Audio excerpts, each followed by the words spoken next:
పులుసు సాంబారు అంటే జనరల్గా కందిపప్పు వేసే చేస్తారు, లేదా పెసరపప్పు వాడతాము. ఇది కందిపప్పు వేసి చేసేదే. కందిపప్పు పులుసు చిన్న ట్విస్ట్తో ఉంటుంది, చాలా టేస్టీగా ఉంటుంది అన్నంలో. హాయ్ ఫ్రెండ్స్, ఈజీ వెజ్ రెసిపీస్కి తిరిగి స్వాగతం. కందిపప్పు పులుసు చేసుకోవడానికి కావాల్సిన పదార్థాలు, చేసుకునే విధానం చూసేద్దామండి. ఈ కందిపప్పుకి మనకు కావాల్సింది కందిపప్పు, ఆబ్వియస్ అది. కందిపప్పు వేయించుకొని తీసుకుంటాము. 1/2 కప్ తీసుకున్నాను నేను మెజరింగ్ కప్ తోటి. 2 ఉల్లిపాయలు సన్నగా పొడుగ్గా ఇలా చీల్చుకున్నట్టుగా తరుక్కున్నాను. ఒక పచ్చిమిరపకాయ, అది కూడా పొడుగ్గా చీల్చుకున్నాను. యాక్చువల్గా మా అత్తగారు నాకు నేర్పించిన ఈ రెసిపీలో ఉల్లిపాయ లేదు, ఇది నేను యాడ్ చేసింది. పసుపు, చిటికెడు పసుపు, రుచికి సరిపడా ఉప్పు, రాళ్ళ ఉప్పు వేస్తాను పులుసులు కాబట్టి. చింతపండు నిమ్మకాయ సైజ్ అంత చింతపండు తీసుకుంటాను. ఇది 1 లీటర్ గిన్నె అండి.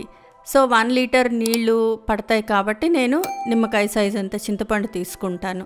దీన్ని నానబెట్టుకోవాలి. ఒక 1/2 అవర్ ముందరగా చింతపండు శుభ్రంగా నానబెట్టేసి పక్కన పెట్టేసుకోవాలి. ఈ పులుసుకి, కందిపప్పు పులుసుకి అసలు ముఖ్యమైనది పొడి. ఆ పొడికి కావాల్సిన పదార్థాలు చూద్దాం. 2 టీ స్పూన్ ధనియాలు, కారానికి తగ్గట్టుగా ఎండుమిరపకాయలు, 1/2 టీ స్పూన్ ఆవాలు, 1/4 టీ స్పూన్ మెంతులు, మళ్ళీ 1/2 టీ స్పూన్ జీలకర్ర, 1/4 టీ స్పూన్ మిరియాలు. అంటే ఆవాలు జీలకర్ర 1/2 టీ స్పూన్ చొప్పున తీసుకోండి. 1/4 టీ స్పూన్ చొప్పున మెంతులు మిరియాలు తీసుకోండి. ధనియాలు ఎన్ని తీసుకున్నామో దానిలో సగం, అంటే 2 టీ స్పూన్లు ధనియాలు తీసుకున్నాను కాబట్టి 1 టీ స్పూన్ కందిపప్పు, మినపప్పు శనగపప్పు కాదండి, కందిపప్పు తీసుకోవాలి. అందుకే దీన్ని కందిపప్పు పులుసు అన్నారు. సరే, ఇవన్నీ తీసుకొని చక్కగా కొద్దిగా నూనె వేసి వేయించుకోవాలి. లో ఫ్లేమ్లో దోరగా వేయించుకుంటే సరిపోతుంది. వేయించుకొని పొడి చేసుకోవాలి. సరే, ప్రొసీజర్ ఏంటి అంటే ముందర పప్పు వేయించుకోవాలి. చక్కగా మూకుడు బాగా వేడి చేసి పప్పు ఇలా ఎర్రగా అయ్యేదాకా వేయించుకోవాలి. దీన్ని కుక్కర్లో పెట్టి, ప్రెషర్ కుక్కర్లో పెట్టి 3 విజిల్స్ రానిచ్చి ఉడికించుకోవాలి. ఇలా వేయించిన పప్పుని ఉడికించుకుంటే ఒక కమ్మటి టేస్ట్ బాగుంటుంది. ముద్దపప్పు తినడానికి కూడా చాలా బాగుంటుంది. దీన్ని శుభ్రంగా గరిటెతో ఇలా నలిపేసి ఎనిపేసి రెడీగా పక్కన పెట్టేసుకోవాలి. చింతపండు ముందరగా నానబెట్టేసుకున్నాం కదా, దాన్ని కూడా శుభ్రంగా పీసుకేసి రసం తీసేసుకోవాలి. ఉల్లిపాయలు వేయడం అనేది నేను స్టార్ట్ చేసిన ప్రొసీజర్ అండి. మామూలుగా అయితే మా అత్తగారు నాకు నేర్పించిన దానిలో అయితే ఉల్లిపాయలు అక్కర్లేదు, ఉల్లిపాయలు లేకుండానే పులుసు చేసేసుకోవచ్చు. ముక్కలేం ఉండవు. ఉత్తినే పప్పు ఉడికించేసుకొని అందులో చింతపండు పులుసు వేసేసి పొడి చేసుకొని ఆ పొడి కూడా వేసి ఉడికించేసుకోవడమే. కాకపోతే ఉల్లిపాయలు వేస్తే బాగుంటుందనేది నా ఒపీనియన్, అందుకని నేను ఉల్లిపాయలు యాడ్ చేశాను. ప్రెషర్ కుక్కర్లో కానీ, అడుగు మందంగా ఉండే గిన్నెలో కానీ ఉల్లిపాయలు వేసేసి దానిలోనే చింతపండు పులుసు కూడా పోసేసి దానిలో కొద్దిగా పసుపు, రుచికి సరిపడా ఉప్పు అవి కూడా వేసేసి ప్రెషర్ కుక్కర్ని మూత పెట్టేసి ఒక 2 విజిల్స్ రానిచ్చేసేయాలి. అడుగు మందంగా ఉండే గిన్నెలో చేసుకునే పని అయితే ఉల్లిపాయలు ఉడికేదాకా ఉడికించుకోవాలి.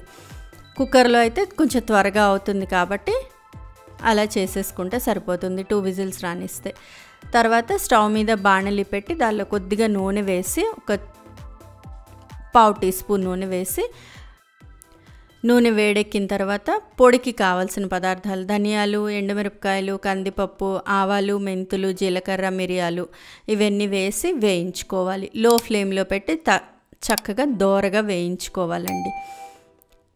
అవి కొద్దిగా వేగుతున్నప్పుడు కొద్దిగా ఇంగువ కూడా వేసేస్తే ఒక మంచి కమ్మటి టేస్ట్ వచ్చి బాగుంటుంది పొడి. ఈ పొడిని మనం మళ్ళీ కూడా వాడుకోవచ్చు. కాస్త చల్లార పెట్టేసేసుకొని ఇలా ఈ రంగులోకి వచ్చేదాకా వేయించుకోవాలండి. ఇవి ఇలా వేగిన తర్వాత కాసేపు చల్లార పెట్టేసుకొని మెత్తగా పౌడర్ చేసేసుకోవడమే. పౌడరే చేసుకోవాలి, పేస్ట్ చేసుకోవాల్సిన అవసరం లేదు.